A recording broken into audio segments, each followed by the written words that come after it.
Parce que quand le diable viendra te tenter la nuit, tu vas dire quoi? Quand il viendra te oppresser la nuit, tu diras quoi? Tu fais des cauchemars, on t'intimide, on te dit les sorciers veulent te tuer, et tu fais quoi? Esprit de sorcellerie, je te chasse, je te réprime. C'est bien, mais ce n'est pas encore la vraie foi, ça. Ça, c'est juste une proclamation. Ça devient la proclamation de foi. Lorsque tu dis esprit de sorcellerie, quiconque se dresse contre moi, il est écrit, tombera sous mon pouvoir. Là, c'est la foi maintenant qui est en train de parler. Oh, Kayare Mamasa. Le problème, c'est que ton voisin ne sait pas où c'est écrit. Il ne connaît pas ce texte. Tu ne connais pas le texte. Alors tu pries seulement au nom de Jésus. Je vous chasse, je vous chasse, je vous chasse. Tu chasses qui? Je vous détruis, je néantis, je brise les autels qui parlent de ma vie. Je détruis les autels. Ça, c'est pas la foi, ça, c'est la prière. La prière avec la foi, c'est, il est écrit, donner des ordres. Ils sont sans effet, former des projets, ils sont anéantis, car le Seigneur, Dieu, est avec nous. Ça, c'est la foi. La foi, la prière de foi, c'est la prière où tu ne dis pas, esprit de sorcellerie, sors, je te chasse. Non, c'est Luc 10, verset 19, il est écrit, voici, je vous ai donné le pouvoir de marcher sur les scorpions et les serpents, sur toute la puissance de l'ennemi. Rien ne peut vous nuire. Par conséquent, ça c'est la prière de foi. Par conséquent, je déclare et je décrète que maintenant, je marche au nom de Jésus contre tous les serpents, les scorpions, toute la puissance de l'ennemi déployée contre moi. Et tu sais quoi? Je déclare que rien ne peut me nuire. Ça veut dire quoi? Il n'y aura aucune représailles. Il n'y aura pas un mal au dos à mon réveil le matin. Non, non, non. Il rit, oh, Kamarebosh.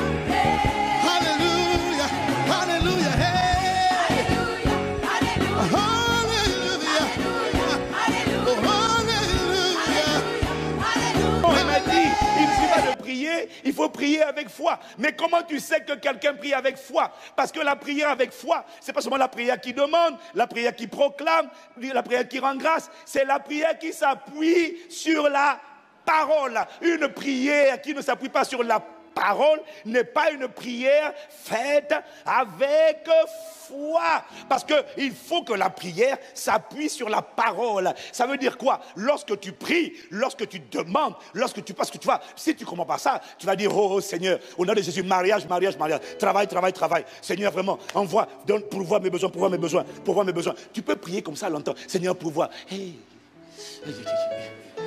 Jésus, Seigneur, pourvois. Ça, ce n'est pas la prière. Ce n'est pas la prière avec foi. La prière avec foi, c'est la prière qui s'appuie sur la... C'est-à-dire, c'est la prière qui commence par « Seigneur, tu as dit dans ta parole. Je suis, Seigneur, je prie. Seigneur, j'exige. Seigneur, je réclame. » Pourquoi? Parce que tu as dit dans ta parole.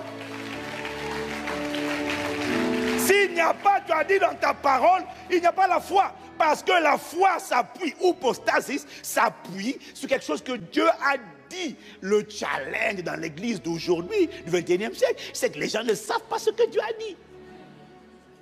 Ils ne connaissent pas la parole. Ils connaissent les chansons de Sinach. Mais ils ne connaissent pas la parole.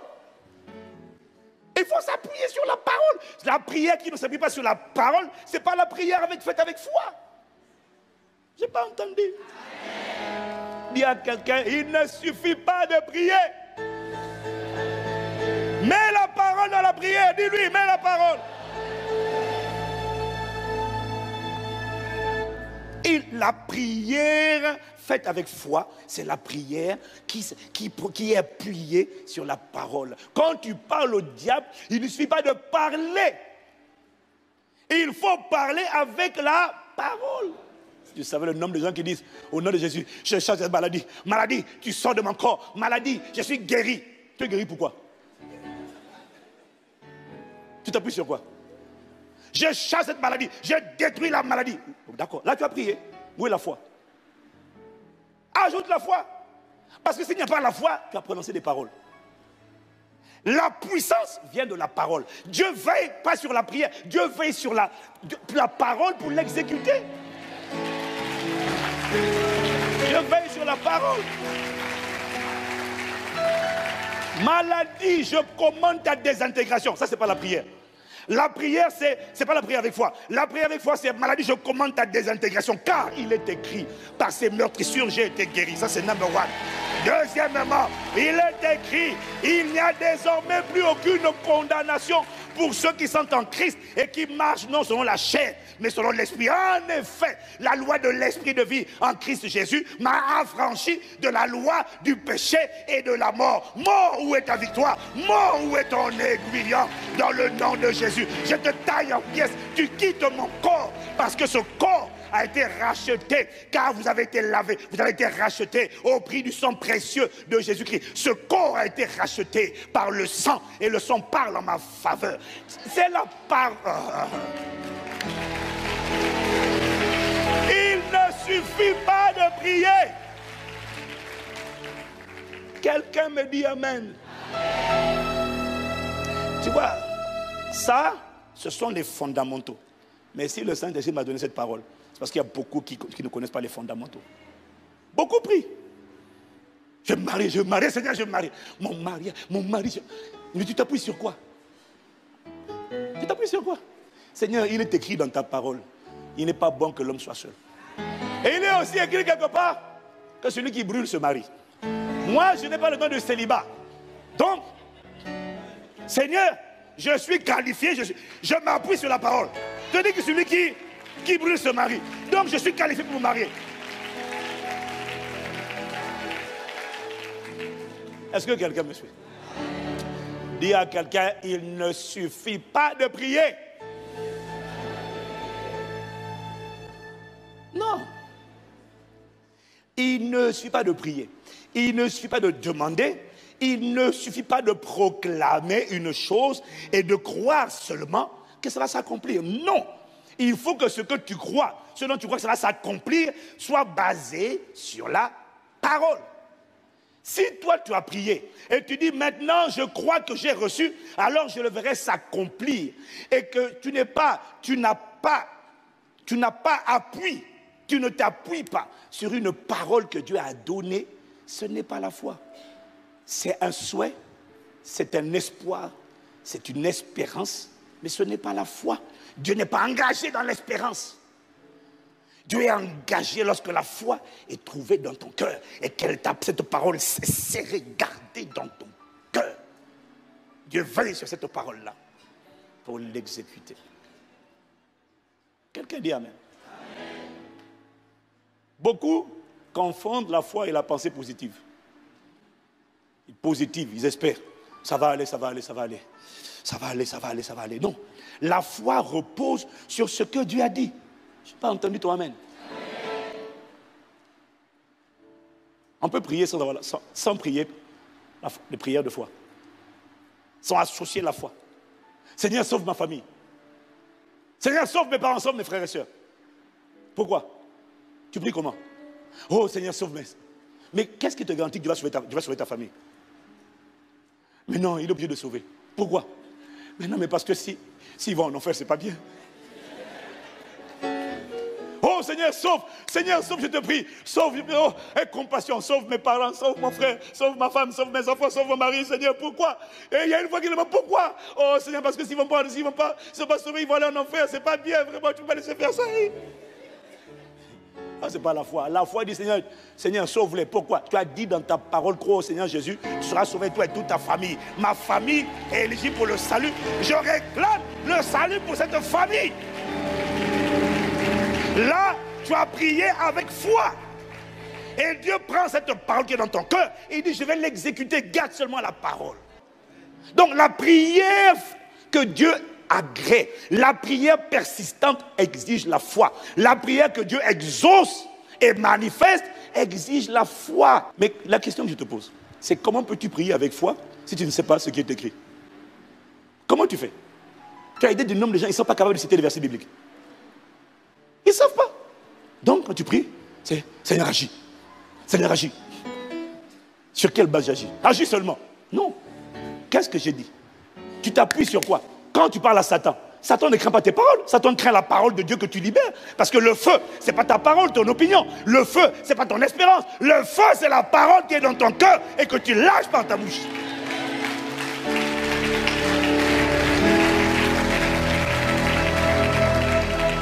J'ai pas entendu ton amen. La prière que Dieu exauce, la prière persistante requiert la foi. Il m'a dit, beaucoup de gens prient. Mais tes prières n'ont pas d'impact. Elles ne font pas plaisir à Dieu. Ce qui fait plaisir à Dieu, c'est quand tu lui rappelles ce qu'il a dit. Tu as pris ça, tu as gardé dans ton cœur, et tu viens devant Dieu, tu dis, Seigneur, moi, quiconque respecte l'entendre ne sera pas confondu. Dieu dit, dans Isaïe 43, je crois, il dit, viens, parle toi-même pour te justifier, réveille ma mémoire, plaidons, vas-y, exprime. Bon, c'est quoi? Vas-y, parle. Maintenant, tu vas entendre les chrétiens. Fais seulement. Non, il n'y a pas de fais seulement. Qu'est-ce que j'ai dit? Mais notre génération, on ne connaît pas la parole. On ne connaît pas les Écritures. Le pasteur Evan a dit, non, pas le pasteur Evan a dit. Qu'est-ce que j'ai dit? Rappelle-moi ma parole. Parce que ce que dit le pasteur Ivan est basé sur les Écritures. Mais la foi, c'est bien si tu as écouté l'enseignement, tu as écouté, on a prié, on a prophétisé, c'est formidable. Mais je vais te dire une chose, pour faire asseoir ça à l'intérieur de toi, il te faudra plus que la parole d'un pasteur.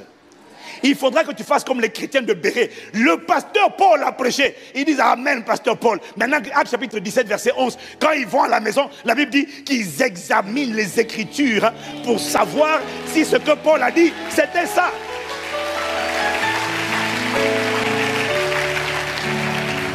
Il doit y avoir une relation de romance et d'intimité, pas entre la parole du pasteur et toi et ton cœur, non, mais entre la parole de Dieu et ton cœur. Tout ce qu'on dit, toi tu vas à la maison, tu ouvres la Bible, ici il a dit tel, il a prophétisé telle chose, il s'est appuyé sur quel verset des Écritures, quelle est la parole sur laquelle il s'est appuyé, et tu prends maintenant cette parole, tu médites sur cette parole, tu sonnes, pasteur Ivan a dit ça, il a dit quiconque espère, car mon Rédempteur vit, et il se lèvera le dernier. Ah, c'est dans Job chapitre 25, et toi-même quand tu vas lire Job comme ça là, il va se passer quelque chose va sortir de ce livre et va rentrer dans ton cœur. C'est ça qu'on appelle la foi.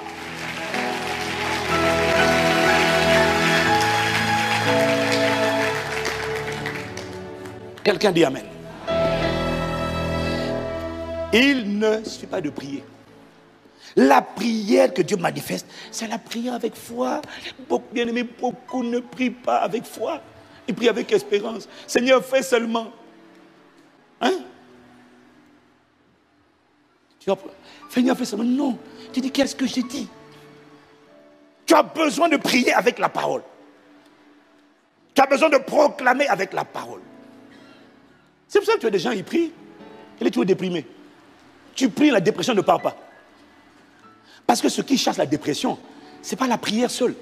Ce n'est pas proclamer.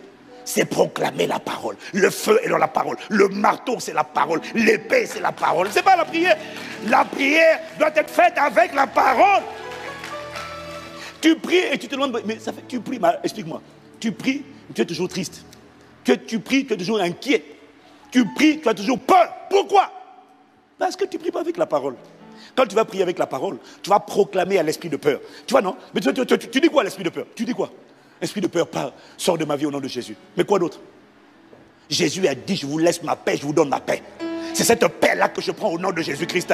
Il a dit dans Ésaïe 26, il a dit, à celui qui est ferme dans ses sentiments, tu assures la paix parce qu'il se confie en toi. Je déclare que cette paix est mon partage et que tout ce qui veut me troubler, sort de ma vie au nom de Jésus-Christ. Là, tu as parlé avec la parole. Quelqu'un me dit Amen. Dis à quelqu'un, prie avec la parole. C'est ça la prière de la foi. C'est la prière qui s'appuie sur la parole. La prière qui s'appuie sur les promesses. Les promesses de Dieu. Ce que Dieu a dit. Sachant que pour nous qui sommes nés de nouveau dans la nouvelle alliance, toutes les promesses de Dieu, te dit 2 Corinthiens 1 au verset 20, toutes les promesses de Dieu, ce que Dieu a promis dans l'Ancien Testament, eux, c'était des promesses, c'était conditionnel. Mais depuis que nous sommes en Christ, ma Bible dit que toutes les promesses de Dieu, Dieu a dit déjà oui et amen, c'est fini. Dieu est déjà OK. Il n'y a plus de conditions, il y a juste besoin de la foi. Sachant que quand Dieu fait une promesse à un homme dans la Bible, il l'a fait à toi. Parce que cette parole est vivante. Tout ce que Dieu dit, promet à quelqu'un, tu l'appliques à toi, parce que Dieu ne fait pas de favoritisme. Ce que Dieu dit pour Jérémie, il le dit pour toi. Quand il dit avant que tu sois formé dans le ventre de ta mère, je te connaissais déjà. Avant que tu ne sois né, je t'avais déjà établi. Quand il dit à Jérémie, je vais sur ma parole pour l'exécuter, il parle à toi et à moi. La Bible dit que tout ce qui a été écrit, bon, je n'ai pas le temps de développer, tout ce qui a été écrit pour notre instruction. Elle est vivante, ça s'applique encore aujourd'hui. Dans tous les domaines de la vie, Dieu a fait une promesse pour laquelle il a déjà dit, je suis d'accord, amen. Plus de 7400 promesses. Dans tous les domaines de ta vie, Dieu a une parole. Tout ce que tu as fait, c'est prendre cette parole, serre-la dans ton cœur et cours avec ça. Dans le mariage, le travail, les finances, l'âme, la santé, les relations. Dieu a des promesses dans tous les domaines.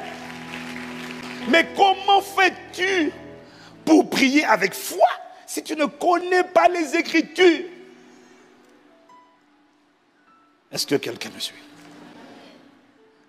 Ce que nous n'avons pas compris, en fait, c'est que c'est nous, c'est toi qui as le devoir de développer ta foi. En fait, Israël, quand ils sont sortis d'Égypte, la génération Moïse, quand ils sont sortis d'Égypte, il y a une chose qu'ils n'ont pas compris. C'est que la responsabilité de Dieu, c'est d'envoyer la parole. La responsabilité du peuple. Quand Dieu a envoyé la parole, il va te tenir responsable de ce que tu fais avec cette parole. Et après, il va venir. Est-ce qu'il y a la foi dans ton cœur ou pas? Mais il va d'abord envoyer la parole. La question, c'est est-ce que tu as attrapé cette parole? Est-ce que tu l'as serrée dans ton cœur? Parce que beaucoup de gens se disent en eux-mêmes, je reconnais que ma foi, tu vois, n'est pas forte. Parce que quand tu as peur, ta foi est petite. Quand tu es complexé, ta foi est petite. Quand tu n'es pas ambitieux, ta foi est petite. Quoi encore? Ta foi se démontre. Hein? La foi se révèle par les œuvres. La foi se révèle par le système de pensée. La foi se révèle par la manière de parler. Parce que la foi pense, la foi parle, la foi agit. Quand tu agis toujours petit, tu révèles ta foi. Donc il y a des gens, ils savent qu'honnêtement, ma foi est petite. Le rejet, ça révèle ta foi. Oh non, je ne me sens pas vraiment aimé. Ta foi est petite. Parce que quand la parole va rentrer, s'imprimer dans ton cœur, tu diras, je te loue. Est-ce que je suis une créature si merveilleuse? Et mon âme, même, je ne fais pas d'effort. Je ne prie pas pour m'aimer. Je ne prie pas pour m'apprécier. Je suis juste conscient, saturé de la parole. Quand on me dit vilain, je dis, oh, je te loue. Je suis une créature si merveilleuse. Oh, même mon âme reconnaît. Mon âme, tu le connais, non? On te dit, Gouroné, tu continues ta route. Mais quand ta foi est petite, les pensées du passé qui ont été imprimées dans ton âme par la chair continuent de te tracasser. Hein? Une voix te dit, tu vas pas, ça va être dur pour toi. Prends seulement le plus petit là. Parce que là, trop là, ça va être dur pour toi. La vie, prends seulement les miettes, contente-toi. Va pas trop loin, ne vise pas trop loin. Ça va être compliqué pour toi. Et toi aussi, bon, mais tu vas faire quoi dans la vie? Bah, je vais... Il n'y a pas de problème, hein? Mais tu révèles ta foi par la nature de ton ambition. Et là, le silence que tu constates révèle la foi de ton voisin.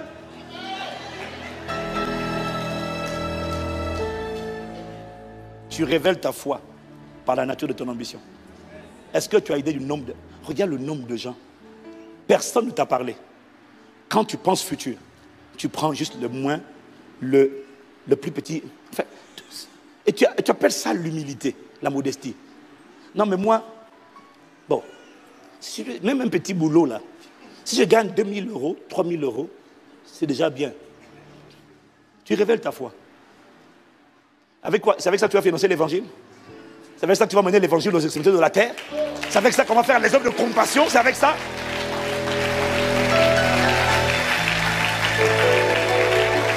Là où on a cogné, c'est sur la foi. Tu révèles ta foi dans ton système de pensée. Quand tu es rempli de la pensée de Christ, tu penses comme Christ, tu penses royauté, tu penses conquête, tu penses excellence, tu penses expansion, tu penses. Que la foi de Christ soit ton partage au nom de Jésus. Ah! Non mais pour toi, vu ta face, ta race, ta grâce, ta place, le mieux pour toi dans la vie, contente de ce. Tu dis, c'est pas pour moi, excusez-moi. Moi, je suis désolé. Moi, je commence là, mais je ne m'arrête pas là. Non. Je ne méprise pas les petits commencements. Je commence là, mais je ne m'arrête pas là. Dis-moi amen. Ah. C'est quoi cette mentalité? Ça révèle la foi.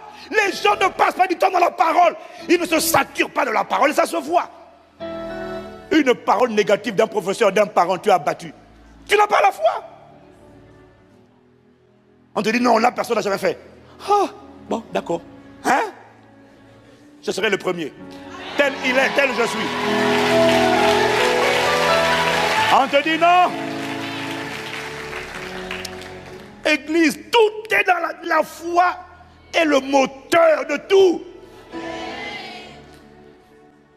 Pourquoi tu choisis le petit que tu choisis? Ta foi. Regarde la plupart des gens. Non, excusez-moi. On va régler les comptes aujourd'hui. Non, parce que tu pries, mais tu n'as pas la foi. La parole t'a pas reprogrammé. L'intelligence n'a pas été renouvelée. Hein?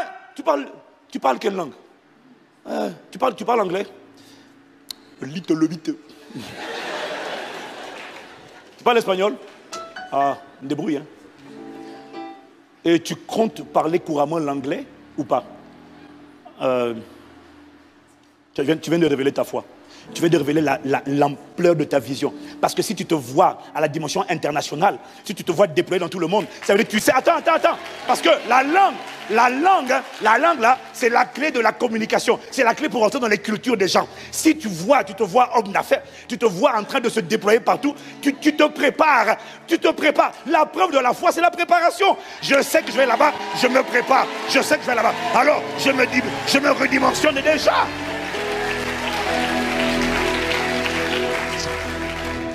Dis à quelqu'un, il ne suffit pas de prier. Mais la foi.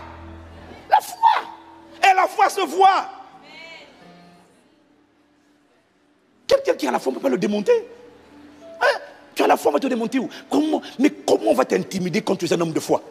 Tu es rempli de la paix, tu es rempli de la joie, tu es rempli de la douceur, tu es rempli de l'amour, tu es rempli de l'humilité, tu es rempli du courage, tu es rempli d'audace.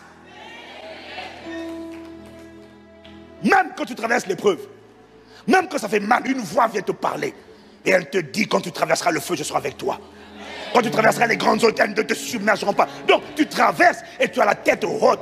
Mais quand tu n'as pas la parole dans le cœur, et que tu traverses les difficultés que tu traverses, qu'est-ce que tu fais? Oh mon Dieu, pourquoi m'as-tu abandonné? Un seul avait le droit de le dire, c'est Jésus. Depuis qu'il était abandonné par le Père s'est souvenu de toi. Il a été abandonné, rejeté, pour que tu sois accepté. Oh! Dis-moi amen.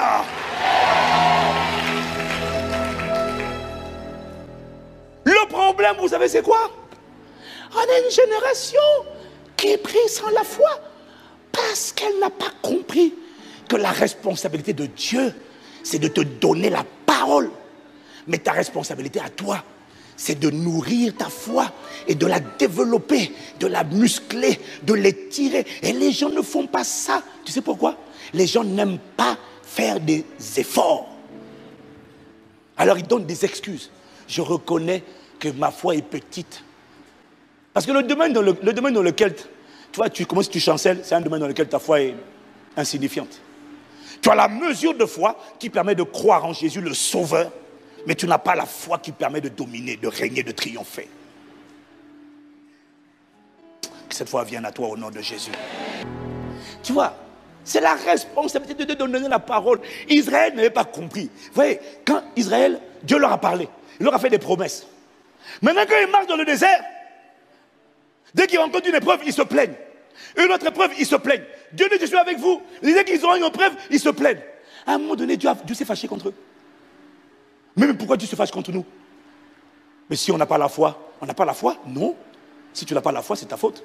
C'est ta responsabilité du moins.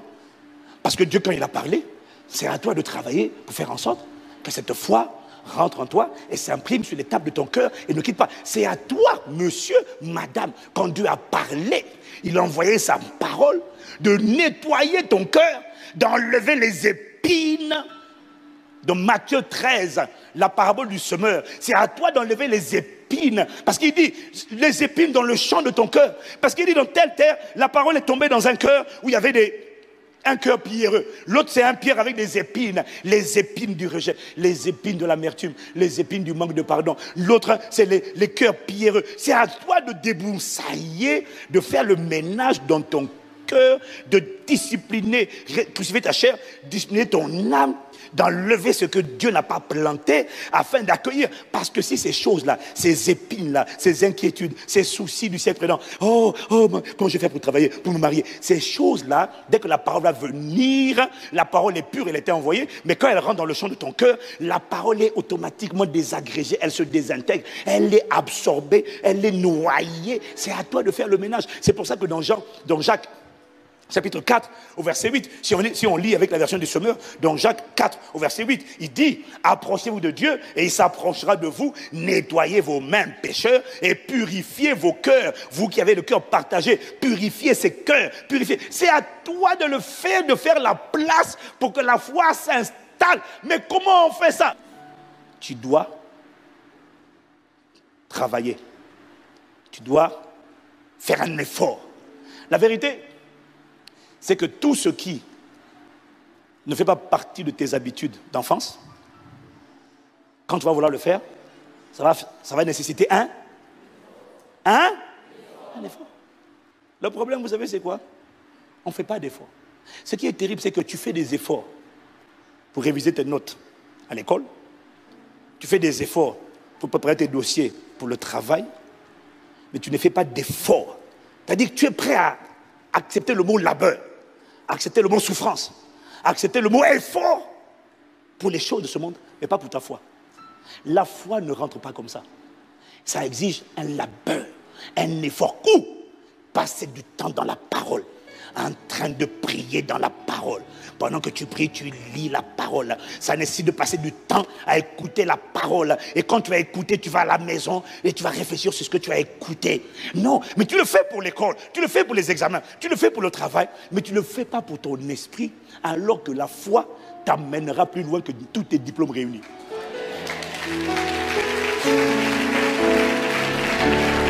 La foi t'amènera. Le diplôme n'enfante pas en toi la vision. La foi fait naître la vision. La vision détermine où tu iras. Avec ou sans diplôme, je ne suis pas contre le diplôme, j'en ai pas mal.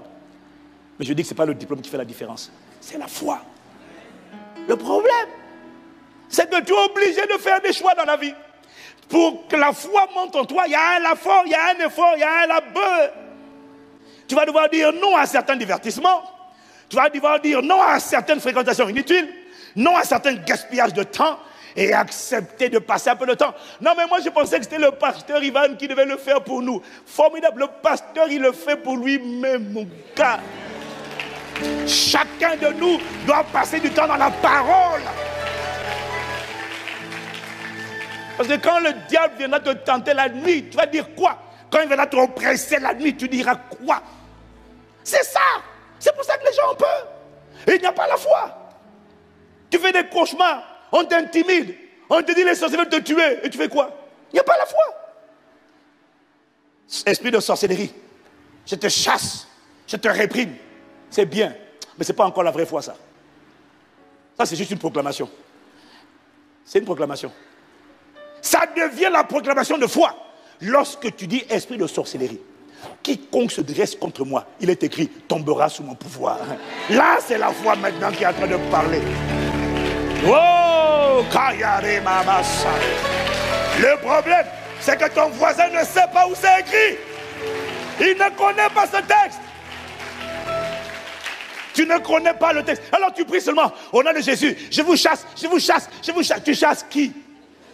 Je vous détruis, je néantis, je brise les autels qui portent ma vie. Je détruis les autels. Ça, c'est pas la foi, ça, c'est la prière.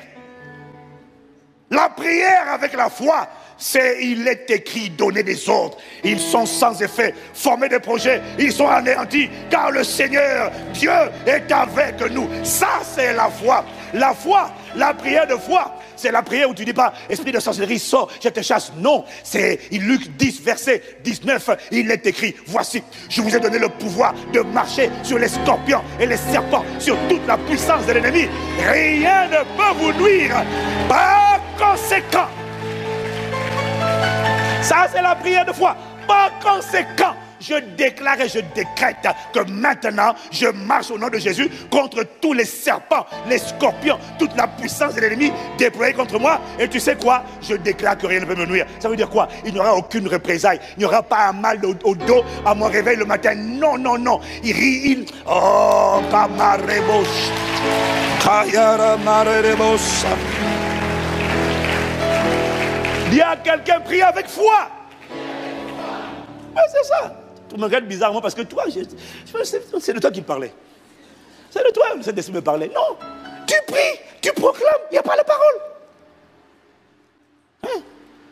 C'est la parole qui a le pouvoir. Tu te lèves la nuit. Je fais cauchemar. Non, il est écrit. Quand je me coucherai, je serai sans crainte. Quand je serai couché sur mon sommeil, sera doux. Qui a perturbé mon sommeil? C'est comme toi que je viens au nom de Jésus. Je ferme les portes, je viens. Mais tu ne peux pas dire, au nom de Jésus, je te taille en pièces. Mais sur quelle parole? Quel commandement, quelle parole l'ennemi a-t-il transgressé? Je viens au nom de Jésus, d'accord. Mais tu t'appuies sur quoi? Est-ce que quelqu'un me suit? On prie avec la parole. C'est ça la foi. Il faut que tu arrêtes de prier. Je prie. Je chasse. Mais tu chasses quoi? Sur quelle base? Back up, appuie-toi sur la parole et tu décolles de la parole. Là, Dieu est avec toi. Il veille sur cette parole pour l'exécuter. Mais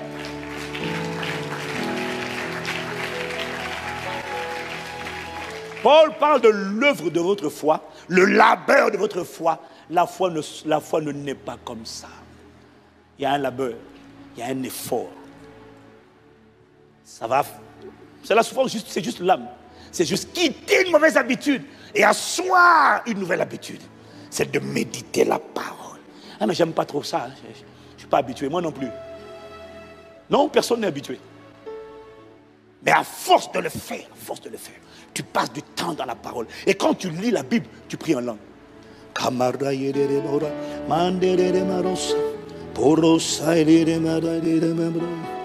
Passe du temps dedans, mon ami. Un seul réma qui quitte cette parole, qui rentre dans ton cœur, va t'accompagner tout au long de ta vie.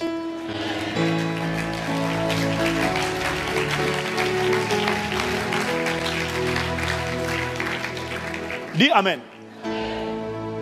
Notre génération connaît trop de chansons, trop de choses futiles. Il n'y a pas la parole. Et le problème, c'est que les gens ne veulent pas faire d'efforts. Ils n'ont pas décidé de combattre leurs mauvaises habitudes. Je dois aimer la parole. Tu n'as pas compris? Mon esprit, mon âme n'est pas habituée. Mais mon esprit a besoin de cette parole. Mon âme doit aimer. C'est pas parce que tu es pasteur, non. C'est parce que tu as un cheminement, tu as une destinée, tu as une vie, tu as un couloir que tu dois emprunter. Je te garantis que dans ce couloir-là, il a dit, mon juste devra vivre par la foi. Tu en auras besoin tous les jours. Et tu auras besoin d'être bombardé, d'être équipé de toutes les paroles de Dieu, des 7000, peut-être pas les 7400 promesses par cœur. Mais il faut que dans ces 7400 promesses, tu aies suffisamment de grenades. J'ai des grenades pour la famille. J'ai des grenades pour l'éducation des enfants. J'ai des grenades. Je suis chargé à bloc. Et puis je marche avec cette parole-là. Je suis chargé et je marche dans la vie avec la conscience de cette parole. C'est personnel. Mais il faut un effort. J'ai dit, mais c'est parce que toi tu es pasteur. Tous les versets bibliques que je connais aujourd'hui, à 99%, je les connaissais 2 ans après ma nouvelle naissance. Je n'étais pas pasteur, j'étais frère Ivan. Je les connaissais. Il y en a même avec le temps, j'ai oublié. À l'époque, je te citais plein de versets, ça sortait comme ça. Ça veut dire quoi? Ah, mais comment tu as fait? Ah, bah écoute, c'est sûr que pendant la pause midi, quand on était en jeûne et prière, moi je me retirais seul dans mon coin. Dieu merci, je n'avais pas Facebook, je n'avais pas WhatsApp, je n'avais pas les réseaux sociaux. J'avais ma Bible. Je m'isolais dans un coin et je lisais. Je lisais. J'étais pas, non, j'étais frère, comme toi. Je lisais. Et cette fois, cette parole a commencé à construire une vision, une assurance, une audace, une ténacité, un courage. T'es devenu quelqu'un impossible à arrêter, à intimider, à impressionner. Quelqu'un qui est rempli de confiance en lui-même, de confiance en Dieu et de confiance dans ce que Dieu a mis en lui. Quelqu'un qui a été délivré de la comparaison. Quelqu'un qui a compris qu'avec Dieu, tout est possible. Et qui a décidé que, non, qui a décidé qu'il ne vivra pas une vie dans la présence, c'est aussi indifférente que l'absence. Quelqu'un qui a décidé que sa vie glorifiera Dieu. Ça vient de ce genre d'assurance-là. Mon temps a été investi dans la parole. Pendant que toi, dès que tu as un break, WhatsApp, quelle est la niaiserie, quelle est la rumeur ou la niaiserie en date là, des derniers temps là? Oh les filles, vous savez quoi? Groupe de 50 personnes, kiff, oh, cool, oh, MDR, lol, oh. Autant de temps passé, alors que tu aurais pu juste passer du temps sur une parole, un verset qui va réveiller. Oh. Je sais que tu n'aimes pas ça, c'est pas grave. Il faut que la parole sorte de toi. Mais si elle n'est pas rentrée, le Saint-Esprit ne va pas t'aider à la faire sortir. Le Saint-Esprit ne peut aider que quelqu'un qui s'est aidé tout seul. Comment tu t'es aidé? En prenant la parole, en la méditant, en creusant, en écoutant des enseignements audio qui parlent de la parole, vidéo, des livres. Et après les livres, après l'enseignement, qu'est-ce que tu fais? Tu repars encore dans la parole pour voir un peu ce que tu as lu, ce que tu as entendu, pour écouter encore, méditer encore. Et puis au fur et à mesure que tu le fais, tu ne peux pas faire ça et me dire, tu ne peux pas, et me dire, j'ai encore un peu de rejet, j'ai encore un peu de peur.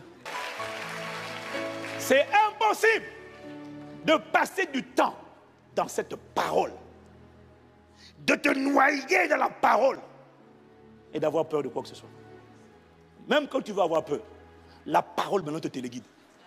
Dès qu'une pensée mauvaise vient, une pensée de la parole monte instantanément, chou, et cogne cette pensée. Tu deviens téléguidé par la parole, téléguidé par l'amour de Dieu, téléguidé par la joie, téléguidé par la foi, téléguidé par le Saint-Esprit. Que ce soit ton partage au nom de Jésus.